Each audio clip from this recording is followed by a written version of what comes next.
All right, good evening. It is 7:03. We're going to call the open regular session to order.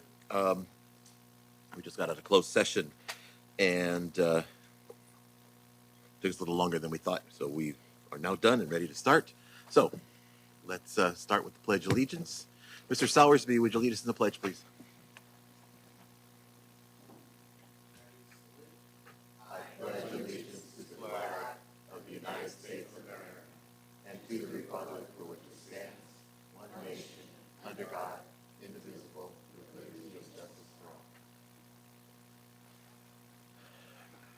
Thank you.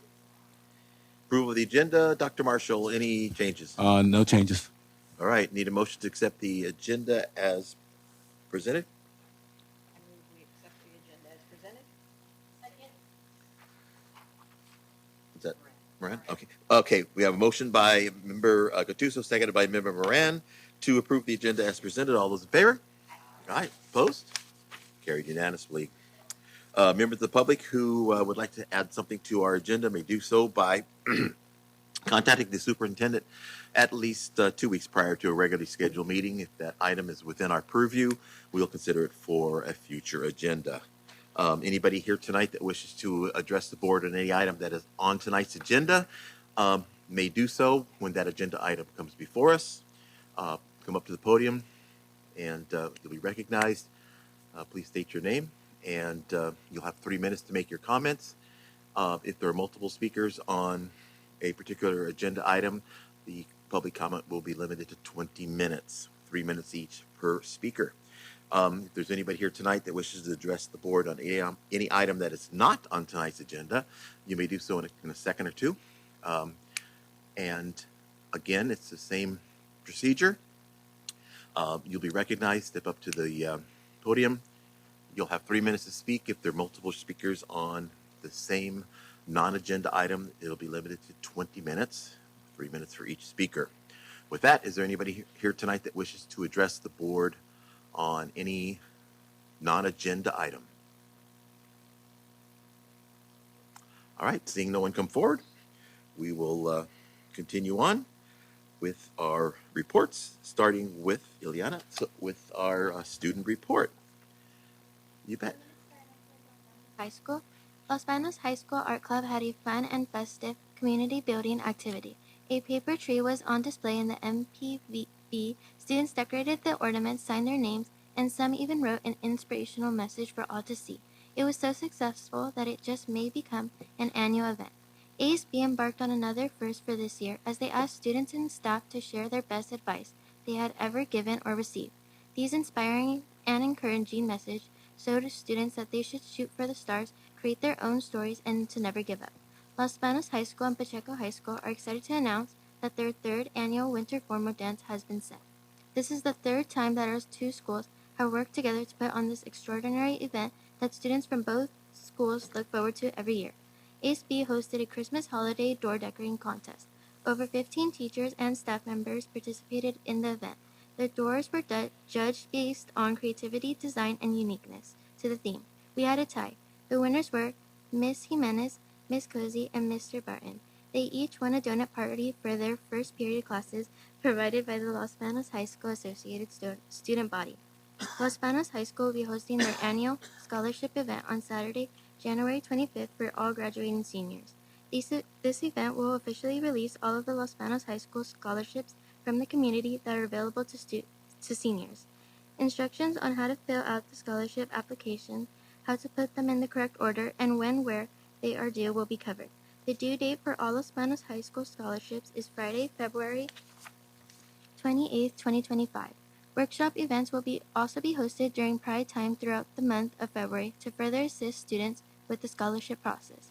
Los Banos High School is proud to announce that our student athlete, Colton Canmata, has received 2 nominations from Congressman Durade, one of which is the principal nomination, second option for the Air Force Academy. They consider his SAT scores, GPA, extracurricular activities, and his performance during an interview panel. Colton is the second Los Banos High School student in 2 years to receive this prestigious recognition. Sports news. December was a good month for the Tigers. Our girls basketball team finished second at the West Coast Jamboree and Val Lugo tourneys, as well as winning the Hillmore tournament. They will start league with a 13-3 record. Boys basketball were also tournament champions at the Hillmore and Gustine tournaments and will enter league with a 13-2 record. Boys and girls opened league last night with narrow losses but with battle each night in league. Wrestling has had a successful December with high finishes as a team and individuals in the multiple tournaments they participated in over December. Los Banos also debuted in their state-of-the-art mapping system in their Tiger Gym. If you haven't seen the video, it's definitely worth watching. Now for FFA news. On December 9th, FFA students participated in the sectional game event in Atwater. FFA members continued to provide excellent community service on December 26th as they helped out during the Los Banos Arts Council quilt event. The Los Banos Creed contest was held on January 7th, and our FFA members performed well. Congratulations to, in the blue division, third place Miranda Nervidi, fourth place Diego Barragan, in the gold division, fifth place Susana Villa, and congratulations to Sebastian Poloni as he took first place. As we wrap up this month's update, we're proud of the continued growth and achievements happening at Los Banos High School. There's always something exciting on the horizon, so stay tuned for next month's report. We can't wait to share more with you. As for the Pacheco January 2025 School Board Report, the last month has been a busy time for families celebrating the holidays and enjoying each other's company.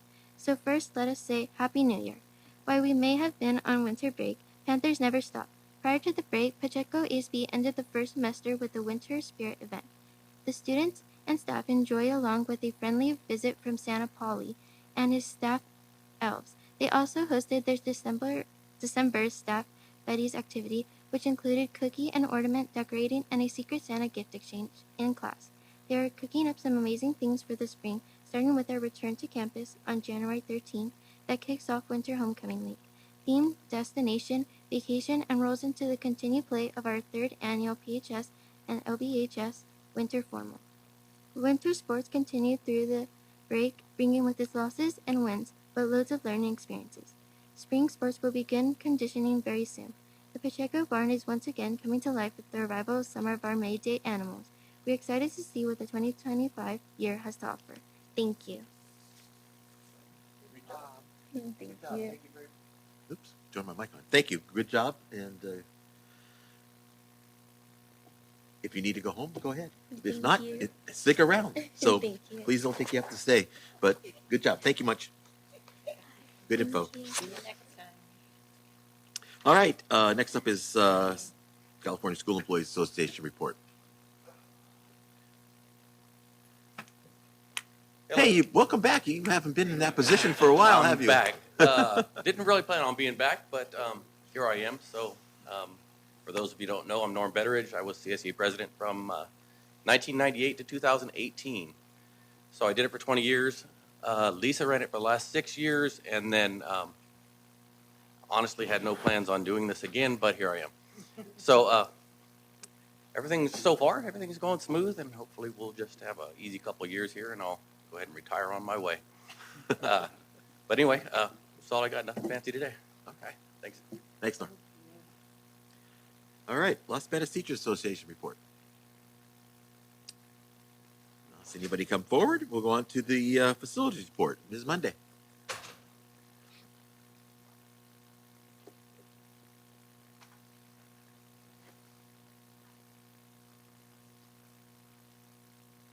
Welcome. Good evening, board members, Board President Pereira, Dr. Marshall, and Executive Cabinet. I'm here to do the January 2025 facilities update. We've been busy over the winter break while everybody's sipping some hot chocolate. We've been building some solar arrays. So at Creekside, we started on 12/23, and they are going to be completely erected by tomorrow.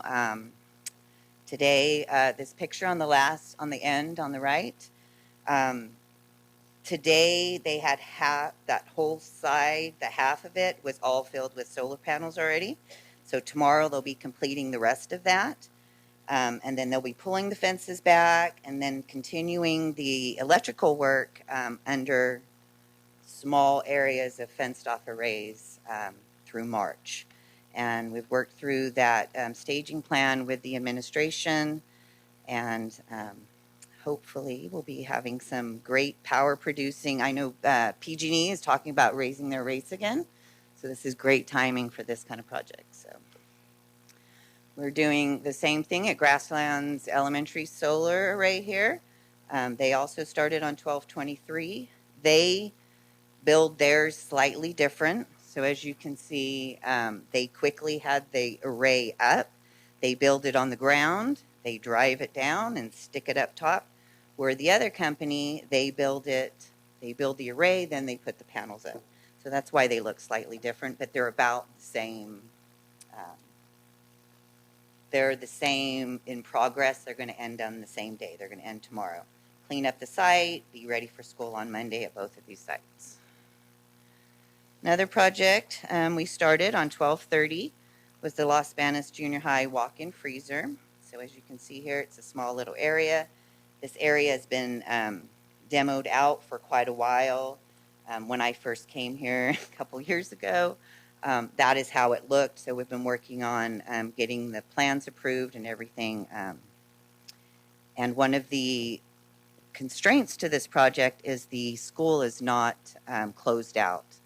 The original school site is not closed out. So we've been having to work really hard to get plans approved for this project because DSA is like, well, what about the original school? So we're working on and getting all of those closed out. We're working with our architect. We've already sent in some documents. So hopefully we will be getting the whole entire school closed out as well as this project. This is a 60-day construction time frame, so they will be continuing to work when school comes back. And but they will be contained to a small area in the parking lot, and the school's aware of that, and so there should be no issues with operations for the school.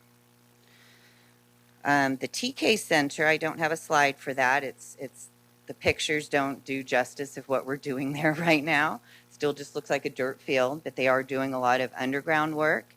We've done 100% of the storm drain. Right now, they're working on the point of connections, which is the water, the sewer, the electrical, the AT&T. They already have the building foundation corners staked. And at our next meeting, we should have a very detailed schedule of the rest of the project and how that's going to fall out. So we'll have to see as far as our opening date and that kind of thing. Another project that started over the winter break was a quick little project, was at Volta.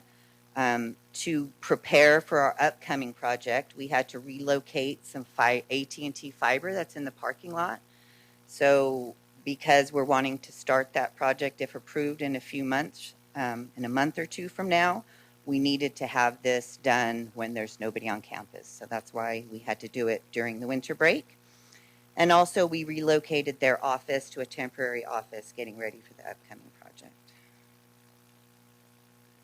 So last meeting, Dr. Marshall did a wonderful video about Los Banos Modernization Project. I wanted to just provide some more scope of work details of what that project is, as well as some kind of cool pictures that we have from the architect. So I'm just going to point out a few things on this scope of work list. The removal of hazardous materials, interior and exterior services, ADA restroom upgrades, Tiger Gym lobby and lobby ADA restroom upgrades, new gym floor and bleachers. One really important area of this project is the locker rooms. The locker rooms at Los Banos High need a lot of repair, a lot of damage to the lockers, to the floors, to the walls, to the ceilings currently. So we'll be doing major repairs in there. And then we're also going to be resurfacing the staff parking lot and putting a new gate. So here's some pictures of architect rendering of what the new Student Services Administration building will look like. The picture on the top right-hand corner is, you will recognize that is the current mural that we have with those students. And then we're incorporating something new and fresh, but keeping the old. We were talking when Mr. Waltman and I met regarding this. At first, we were going to redo that whole wall, and then I don't know who he was, but somebody came to the campus. He was an adult at this point, and he said, "That's me," and that he was a kid on the wall. And we decided at that moment that we couldn't take that away. So we incorporated a new mural around keeping the old, so a little bit new, a little bit old. So we hope people are pleased with that. And then this is some of the upgrades in the gym. The gym floor will be new. In the left-hand corner, that's just kind of an example of what our new bleachers will look like. Obviously, this is not our school mascot and everything, but it will have graphics like that. It will have the side curtains, the nice words on the steps going up. So we'll have new bleachers, new floor, upgrades to the locker rooms, and, as I said, the lobby entry area. These are the quad restroom graphics. So as you walk up to the restrooms in that quad area, it's going to be nice and bright, fun for the kids, not just some boring, plain painted walls.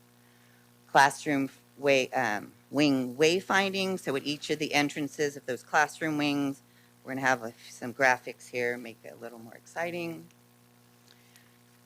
And then we're going to make some changes to the existing quad area. So the picture on the right is the existing quad.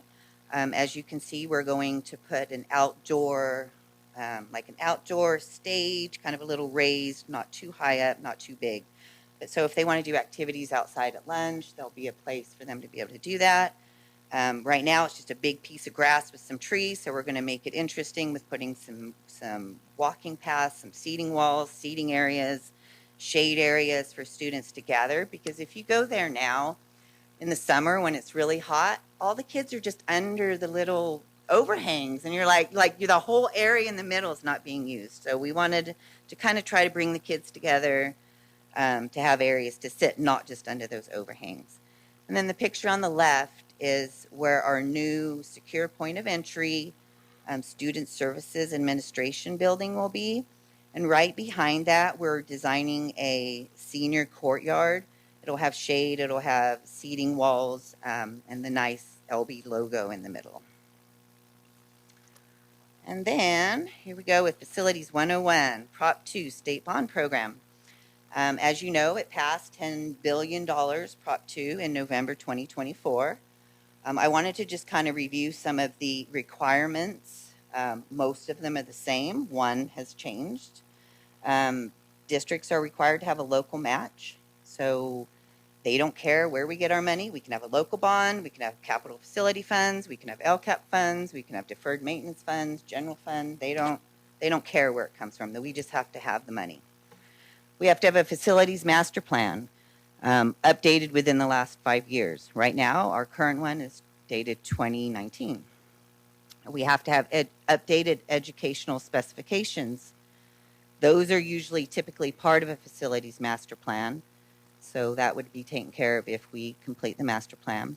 And then one of the new things that this bond requires is districts to have a 5-year deferred maintenance plan with a projects list. And then just as a reminder, new construction, we get 50% back from the state on hard construction cost. New construction is based on district-wide eligibility. Modernization, we get 60% back, and that's based on school site eligibility. And that is it. Any comments, questions? Want anything to note next time? Anything specific? Anyone? Comments, questions? Okay. All right, seeing none. Thank you. Thank you. Good information. Dr. Marshall, Superintendent's report. Well, I don't have a presentation like that this month, but I did have the opportunity during the break to do some community service. Thanks for covering it. I saw the newspaper with the Christmas Eve dinner that they always do with the Los Spanish Kiwanis. So we do that every year. I had a chance to attend one of the basketball games at Los Spanish High School, and it was real nice to kind of see the difference with the lighting.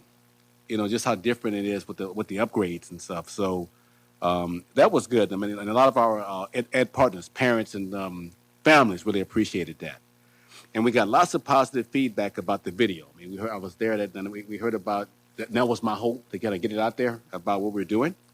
And our next video, we're talking about this. I think our next project's going to be Volta or Pacheco. I think we're going to go with Volta because I think that's one that's more timely.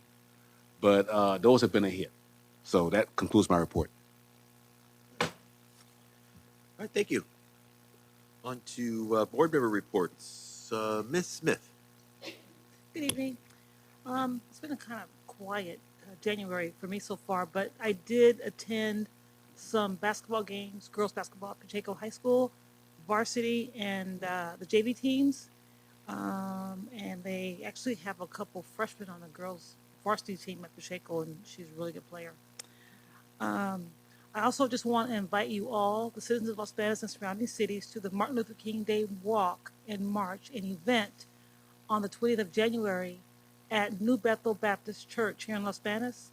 It's going to be sponsored by Pastor Hammond, Stephen Hammond at Bethel, and also with Pastor Keith Johnson. They have organized it, been working on it for a few months now, and they're hoping for a really good turnout. So please come out and support and see what they got going on out there. It's going to be nice. And the City Hall event, the walk from City Hall to Bethel, and I believe that's on the calendar for 9 o'clock. But it'll get posted in the paper. We'll make sure Jean gets that information. Thank you, Jean. And thank you. All right, thank you. Mr. Castro. I have no report at this No time. report. Thank you. Mr. Lee. So I live near Grasslands Elementary, and I've been watching the progress on the solar, and it's impressive to watch it from like ground level with a ditch witch and digging the dirt and it's all the cement. So thank you for making that all happen. So it should be nice. Congrats to Stuart McCullough and Adam Jacobo, both FFA advisors. I went to the FFA Spanish Creed contest, the first one they did at Los Banos Junior High on Tuesday. There were many people in the community that were there as judges. Sonia Fulaski, FFA teacher, was there. Dio Linda Brazil, the principal, was scurrying all around to make sure everything was right and done correctly. And they fed everyone lunch. And they're hoping to make that an annual event. We had, I don't know, I didn't count the number of schools, but at least 10, I'd say, high schools that were there participating, one of which was from Gilroy. I haven't seen Gilroy over here in a while participating, so that was nice to see. Just like Ms. Smith here, I've been to many of the boys and girls basketball, soccer games, all pre-league, and I understand league starts next week, so looking forward to that. And looking forward to a productive 2025. And that's the end of my report. Thank you. All right, thank you. Ms. Gattuso. Happy New Year to everybody. And I also went to the Spanish Creed, the FFA Spanish Creed. I was there early in the morning, so I didn't get to see lunch and see the kids there. But I did visit each room where the kids were housed and then got to talk to the advisors from all the schools. They had Atwater was there, Turlock was there, Galt, Bakersfield, Gilroy, and Los Banos, of course. And I just want to say kudos to Mr. McCullough and Mr. Jacobo. That was the first, what they think, it's the first one in the state that has been done for the Spanish Creed. And that's just a great competition. Wonderful for them to get that all together. So I'd like to thank them and Principal Brazil and staff that put that all together, excuse me, their dedication to the students. And it's just, again, another opportunity for kids to flourish and have, you know, just show off what they've worked really hard for. So that's about all I have. We're not in that rush yet from the schools because they're out, so we haven't been to a lot of things. So thank you. All right. Dr. Moran. Yes. Keeping it short, welcome back. I did want to put out a plug for our Merced College Extreme Registration event happening on Saturday. I know that a lot of our students, particularly our high school students, already kind of take advantage of some of the dual enrollment opportunities that do exist right now. But just remember, it is open. We are a community college, so it's open for everyone in the community. So if you have other classes you want to take or other classes that you as a parent, guardian, or anything like that, you can get all your registration done in one day. So it's this Saturday at 9. You don't need an appointment. More details can be on our website. So welcome back, and excited to be going to a lot more events in 2025. I do say that I did take a rest. I think December was just so packed with a lot of amazing activities, but it was nice to kind of have a rest and just be still for a little bit. I think we don't do a lot of just being still and enjoying what we have in front of us, family, friends, loved ones. So that's what I did, and I look forward to being at different sites this upcoming year. Thank you. Ms. Valadeo. Yes, I hope all the staff that actually got 3 weeks off had a nice restful time and they're ready to go back. I know my grandson, when I saw him today, I said, "Are you ready to go back to school?" He says, "Yes." So he's ready. I don't know if his teacher is, but he is. A little bit, one of our core values in our district that we are implementing this year is all about community. And we believe that communities are fundamental in shaping our shared identity. And I know that tonight we're going to talk a little bit about our community schools, but it's so exciting to see our district moving forward in making those connections with our community. And it's exciting to see that happen in our district, that we'll be having these community schools. We'll be putting things in place, and it seems to be happening pretty quickly, Dr. Marshall. So I'm so excited to see it moving forward, and that things will get going hopefully for next year, right? Yeah. So thank you. All right. I have really nothing to add except Happy New Year, everyone, and we're ready to hit the ground again starting Monday when all the kids come back. So it'll be a good time. On to new business, starting with the 23-24 audit report.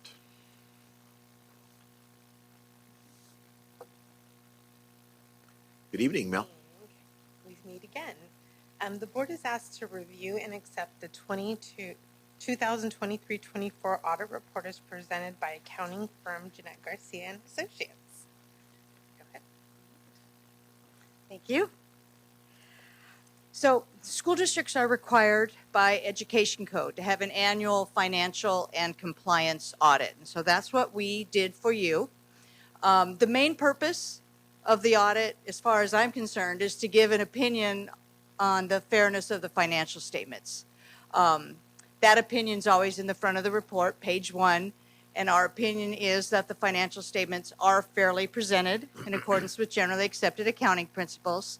But it's also a compliance audit, and we're testing your compliance with dozens of state and federal rules and regulations. And our opinions on your compliance with that is also that you are in compliance with the federal and state laws and regulations that we tested. We did have one minor exception with state compliance, which is, as far as I know, is already being addressed. Today, during our meeting, I did become aware of a typo in the audit report, so you will be getting a revised page with a corrected budget number. But other than that, It was a biggie. he found it. I mean, I should be happy about that though, because that means that you looked at it. A lot of people don't look at the audit report, and so I should be happy that you at least looked at it. I looked So, at it. does I looked at a anybody lot have of it. any questions? Any questions on the audit? I will say that the finance committee, which is made up of Member Smith, Member Castro, and myself, did meet for a couple hours this afternoon with the finance staff and Jeanette, and we went over the book and covered it pretty thoroughly.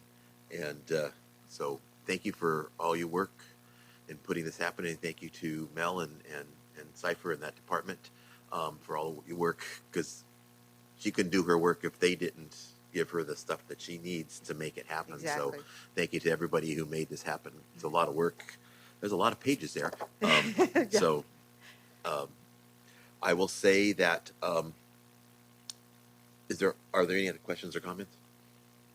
I will say that the Finance Committee is recommending that the audit report be accepted, and that is a motion from the committee, and a motion from the committee does not require a second. So with that, we will vote if there's no further comments. All those in favor? Aye. Opposed?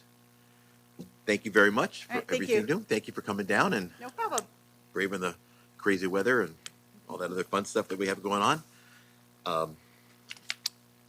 So on to item B, the Family Resource Center Supervisor, temporary job description, position, salary, schedule, classified management. Mouthful. Welcome, Yes. Dr. Wheeler. Good evening. So it's recommended that the board approve the Family Resource Center Supervisor temporary position and job description and accompanying salary schedule. This position has been designated at a classified management position. Comments or questions? All right, with that, I need a motion, please.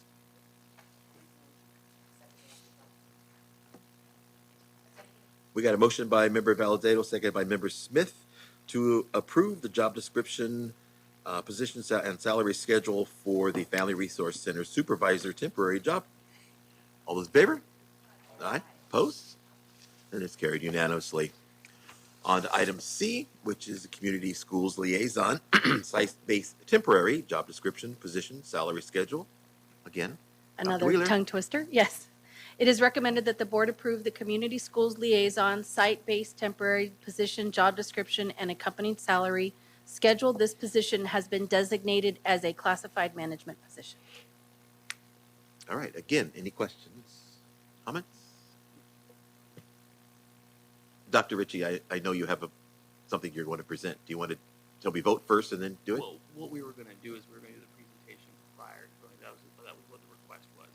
Oh, So I apologize. I it's okay. wasn't No, we aware. just- it- Don't no, we worry, go. We neither was start I. rolling. So I didn't know about it either, so. So it's part of this. So it's part to get a little more context Okay. to it, and so we were going to do that and then roll into those. Okay, so Yeah, I was prepared to present, just I wasn't sure when. So we're on now we'll hold do here it. for Yes. a second on item C. So I will go through this, but obviously if you have any questions, please feel free to jump in.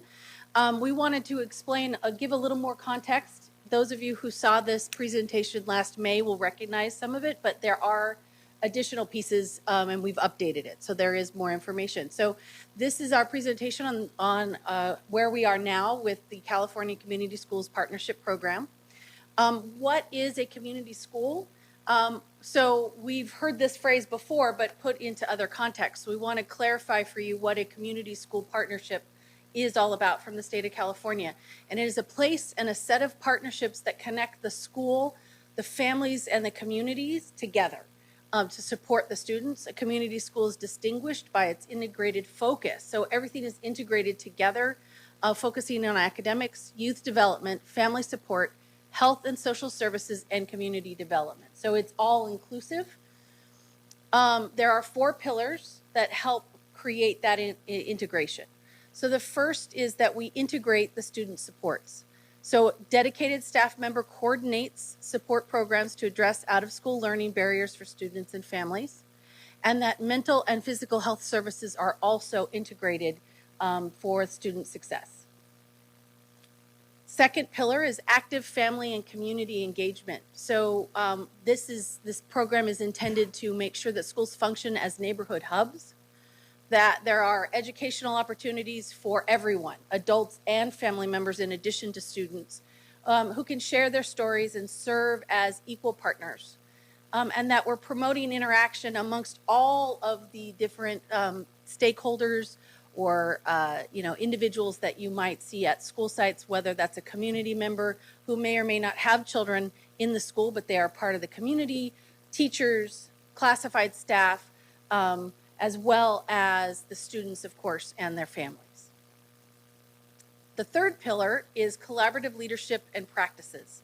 So we want to make sure that this is distributed because not one individual or one position has the authority to know everything that's happening in the community. So we want to engage everybody in that leadership and in the practices that we develop.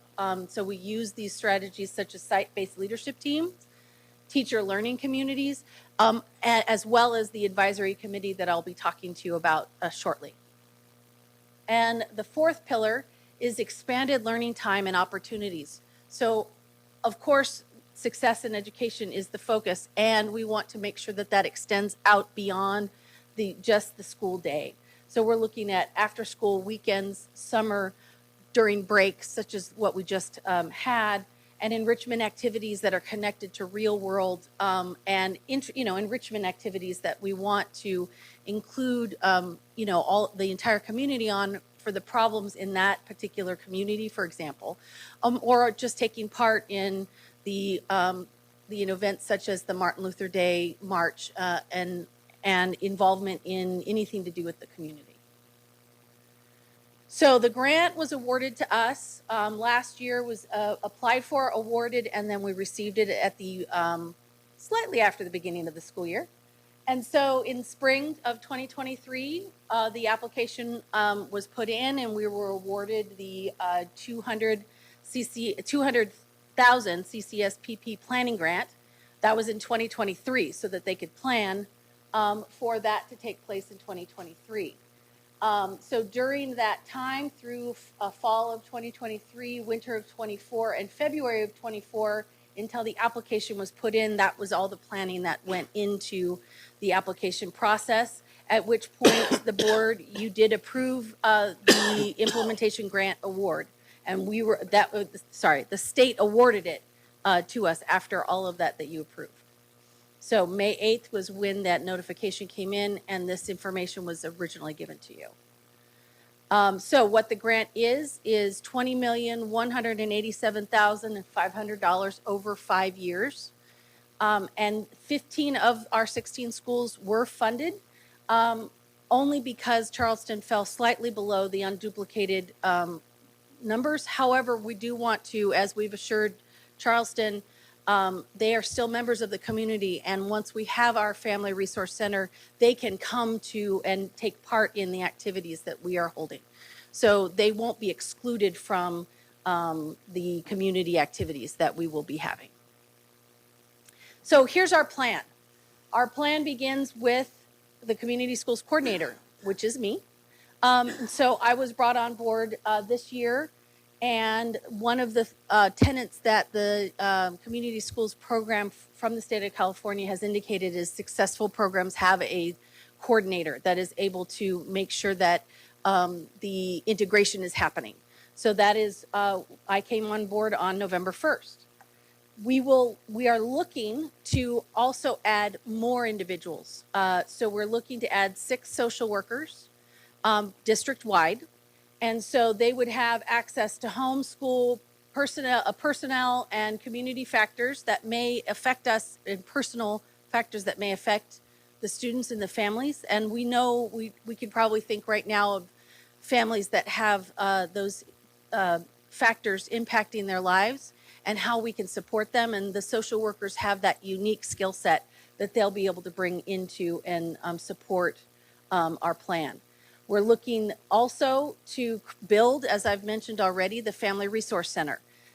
So we will lease a commercial space to establish a Family Resource Center that will be a central location for families to come to. That doesn't mean that all of our events will only happen at the Family Resource Center. That's just going to be the main hub.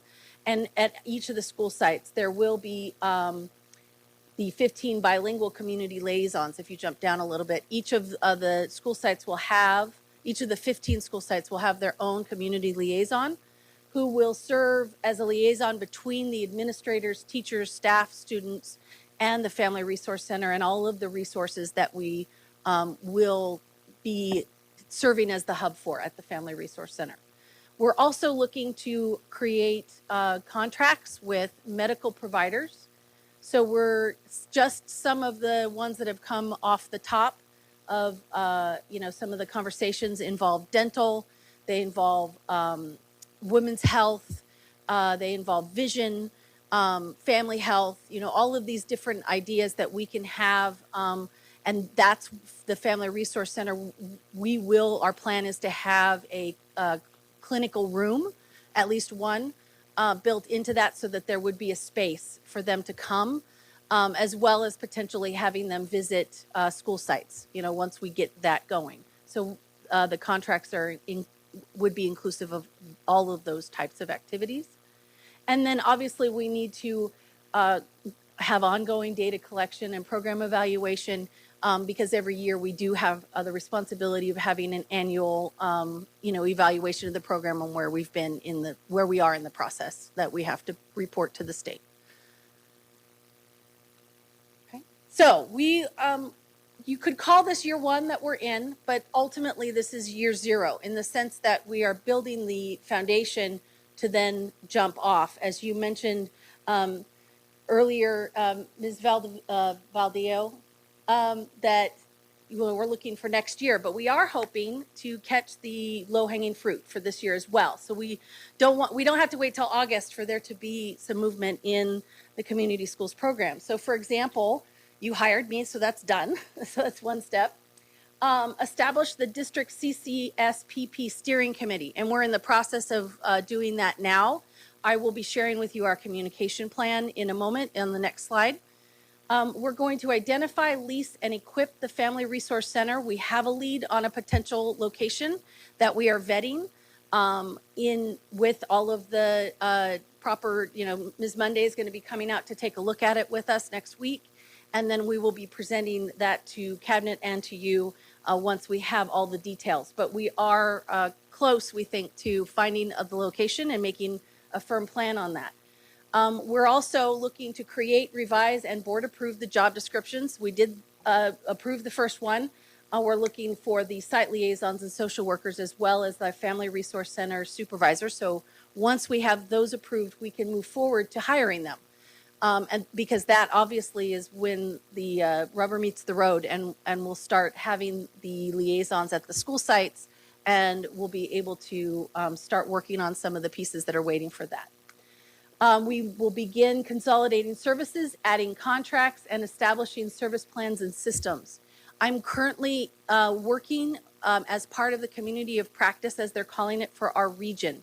So the state of California has divided California up into regions with this grant, and Fresno County Superintendent of Schools is in charge of our region. Actually, it goes all the way from Kern County all the way up to San Joaquin, I believe, and so we are part of that. So about once a quarter, we meet in Fresno, and we are doing our our asset mapping, resource mapping, as well as needs assessment, and we are meeting so many different amazing community organizations, community-based organizations who will be part of this service plan. Merced County also, we have our own community of practice that the Merced County Office of Ed supervises that and organizes that, and those are around the community-based and services that are already here, and some that are specific to the Central Valley. So I'm in the process of working with them, and I also have already begun getting the advertisements and all of the emails on, hey, we know you have this grant, wouldn't it be great? So we do have a lot of leads that we are working on right now. Creating and implementing a professional learning plan, that's also in process. For example, tonight we'll be asking you to approve a few of us to go to the RTI at work, which is the response to intervention at work through the solution tree, which is where the PLCs at work is also based. And our goal there is to begin, mapping out how the Family Resource Center can become an integral part of our district MTSS, and vice versa. The schools are a part of the Family Resource Center, and we will be a part of the schools. We need to also conduct our annual surveys, needs assessments, and resource mapping. So as I mentioned already, I'm in the process of learning what all of those needs are by talking to the principals, talking to teachers.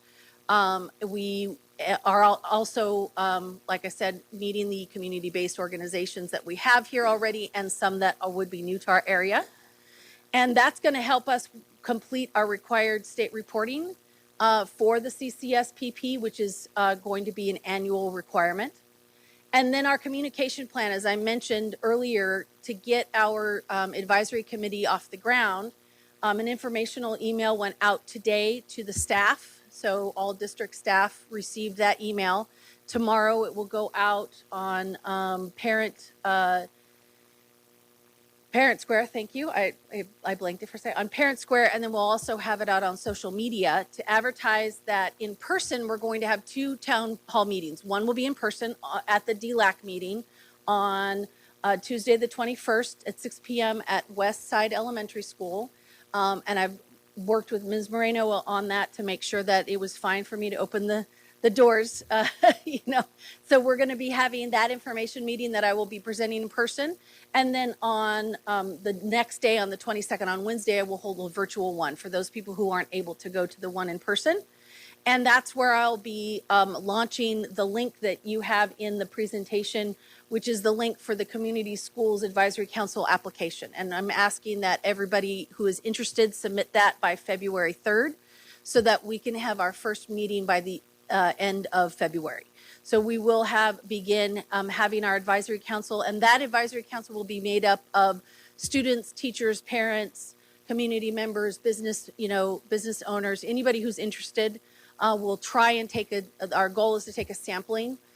So if we have 20 business owners, apply, we're going to have to be judicious about who we bring on because we really need to keep the advisory council to about 15 people in order to make it manageable.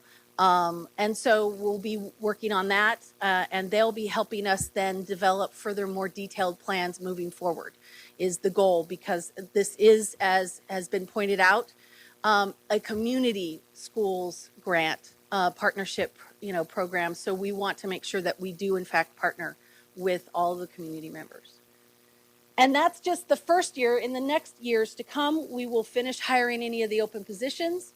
We'll continue with this process of consolidating services, conducting annual surveys, and completing the state reports, and identify and apply for the renewal. There will be a 2-year renewal offered for after the 5 years, but only about 50% of the already approved grant recipients will receive the 2-year renewal. So we are working already to make sure that we're in that top echelon so that we are showing ourselves to be successful. So that definitely, puts the pressure on just a little bit, but that's exciting. And one of the things I do want to say that is really crucial, because you could probably look at this and go, well, that sounds a little vague. It does, because one of the key components is by getting the liaisons on board and the social workers on board that are connected directly to the school sites, we are going to then be able to adjust and respond to the needs of each individual school site. And the idea being that one size does not fit all in community schools, and they need to be able to respond to the needs of their students and their parents and their part of the larger community. So some of that's going to change and adapt as we move forward. And that's why you see some slightly vague, because we don't know what some of those needs are yet. They will be identified, and we'll be able to respond to that as we collect the information from the community. Any questions? Thank you for the information. Really appreciate it. Absolutely. And I'm so excited about the community schools for our families, our students, and our community. I would really like to see maybe updates a couple of times a year to the board. So we're all kept in the loop.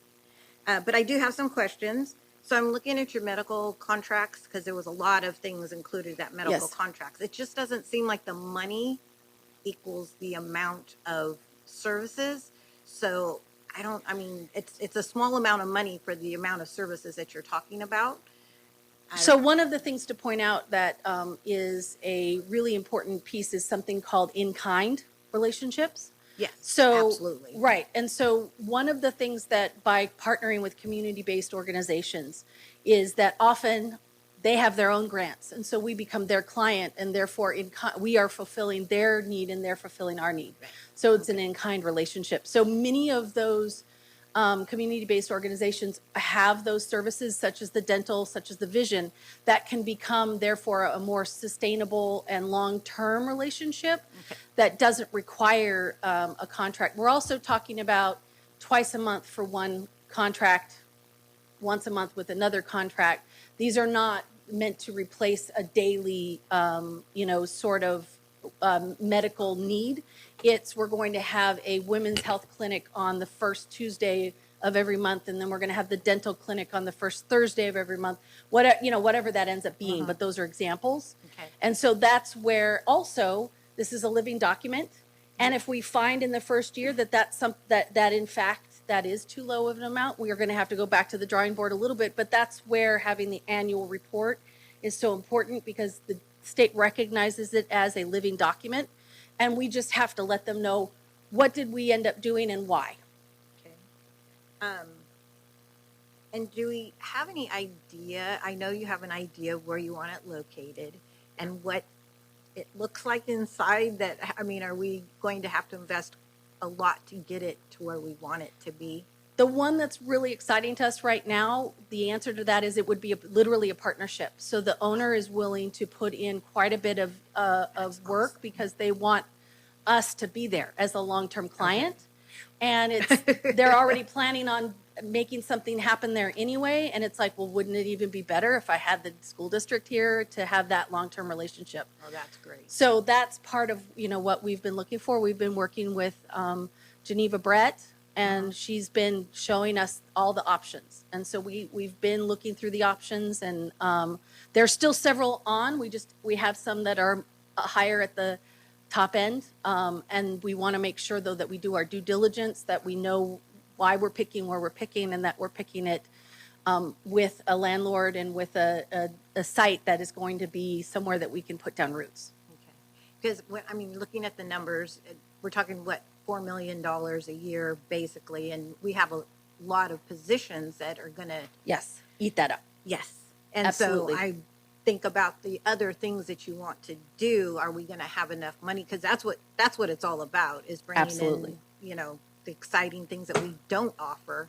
So, well, the great thing about this is, and really the state has envisioned this isn't intended to come in and be here permanently anyway. So they're encouraging us to create partnerships and integrate what we already have. And so there are quite a few grants that we are working with. Thank goodness Dr. Ritchie is really well versed in that. And we're also working with Dr. Lee and Dr. Marshall on where can we be judicious with making sure that we are leveraging current partnerships, we are leveraging other grants, that we are, creating relationships in kind, because the idea is, yes, we're creating something right now and it's exciting, and we're having to look to the future to make sure this is sustainable. absolutely. That's, I think, one of the biggest things for me is that Absolutely. we want this to be successful. And Yes. we want families and students to use our Family Resource Plus, community members, Family Yes. Resource Center, and the sustainability after 5 years. Is the state going to actually, is the plan for them to open up money? I know you're working on other grants, which is great because you have to be able to make this sustainable.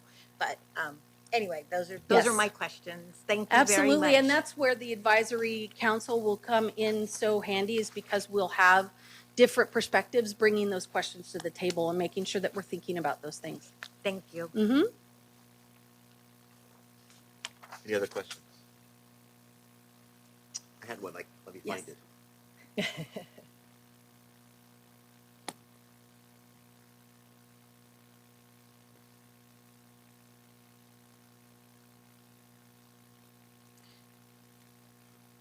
Answer my own question. Thank you. Okay. Excellent. good. Those are the best We're good. kind. Yes, we're good. We're good. All right. Any other questions? All right. Seeing none, we'll go back to, we are on item C. Yes. And we're about ready to, well, you already gave us a presentation on that. Right, so just So- to remind us where we're at, it's recommended that the board approve the community school liaison, site-based temporary position, job description, and accompanying salary schedule. This position has been designated as a classified management position. All right, any questions? I need a motion, please. All right, got a motion by member Gattuso, seconded by member Smith to approve the job description, position, and salary schedule for the community schools liaison site-based temporary job. A lot of words. All those in favor? Tongue twister. Aye. Opposed? And it's carried unanimously. Item D, updated job description for the school social worker site-based temporary job description. This one's not as Position much and- as a tongue twister. It's recommended that the board approve the updated school social worker job description. Questions, comments? Motion?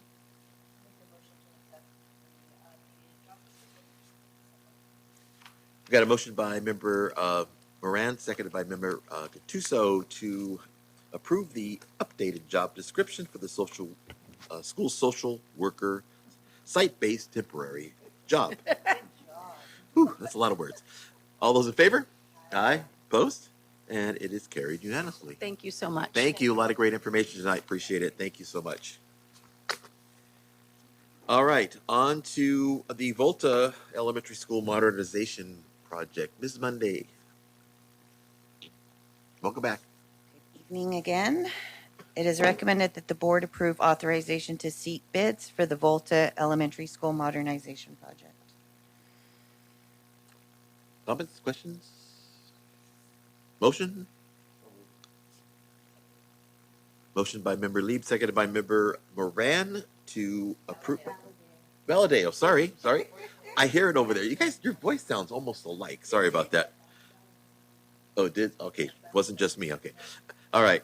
So that was Valadeo. It did the second for the Volta Elementary School Modernization Project authorization to seek competitive bids. All those in favor? Aye. Opposed? Carried unanimously. Thank you. On to item F, board policy bylaw changes updates. This is the first reading. Mr. Mraz.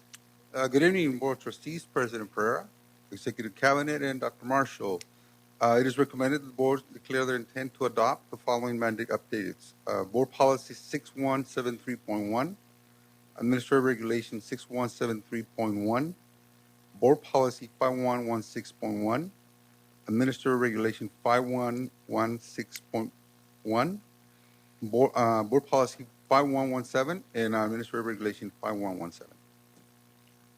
All right, these are here as a first reading. They'll be coming back to us, but if you have questions now, you have a chance at the next meeting to do more questions. So, Ms. Gattuso. Just a comment. So one of them, it was just the copies, the side of the board policy. We couldn't finish reading all of the words on the side, so I had to fill in the blanks. Yes, when I was so reading basically, it. I did notice it. It cut off of the margin, so I made new copies for you. Tina has a copy of those. Okay, Yeah, she'll great. provide them for you. Okay, thank you. And another comment is, are you the new elected policy person now? Well, I asked this them that policy, this policy is falling under my responsibilities. Oh, that's And how, so I'm okay. looking through them and updating, yes. There you go. Well, you're lucky it's only these right now. Thank you. I asked them that same question earlier, so yeah, we're on the same page there. Thank you. All right. Thank you, Mr. Mraz. All right. Any other questions on the policies? All right. Seeing none, need a motion, please? I move that we declare our intent to adopt these policies. Second. Got a motion by member Gattuso, seconded by Mr. Lieb, Mr. Moran, Ms. Moran? Moran. It's all right. So we have Gattuso, Moran. First and second. All those in favor? Aye. Opposed? And it is passed. On to item X, which is our consent calendar. Are there any pools tonight? All right. Seeing none, I need a motion, please. We got a motion by Member Lieb, seconded by Member Smith, to approve the consent calendar as listed. This is a roll call vote. Tina, please. Mr. Castro? Yes. Mrs. Gattuso? Yes. Mr. Lieb? Yes. Dr. Moran? Yes. Ms. Smith? Yes. Ms. Valadeo? Mr. Pereira? Yes. Thank you. Thank you. Excuse me. Next item. Excuse me. Choked up here. Next item is reporting out of closed session. We had 3 items for action in closed session. The first one was student discipline cases, and I'll read that. Expulsion case numbers 5510327, 5510836, and 5514150 are expelled for the remainder of the school year. Students are to contact Educational Services for readmission following the period of expulsion for review of attendance, credits and/or grades, behavior, and recommended counseling. All students are referred to Valley Community School. Motion by Ms. Gattuso, seconded by Mr. Castro. Vote was 7 yeses, no nos, no abstentions, and no one absent. Item number 2, liability claim. The board denied a liability claim that was claimed against the district. The motion was Valadeo, seconded by Lieb. 7 yes, no nos, no abstentions or absences. On to item number 3, parental request for early graduation for 18 Crossroads Alternative Education Center students. The board approved the early graduation for all 18 students from Crossroads. Motion by Moran, seconded by Lieb. There were 7 yeses, no nos, no abstentions, and no one was absent. Next item on the agenda is discussion, information, and future agenda items. Does anybody have anything? All right, seeing none. Next item is closed session. We finished everything in closed session, so we have no more closed session. So it is now 8:05, and we are adjourned. Thank you all for everything, and safe travels home. Happy New Year.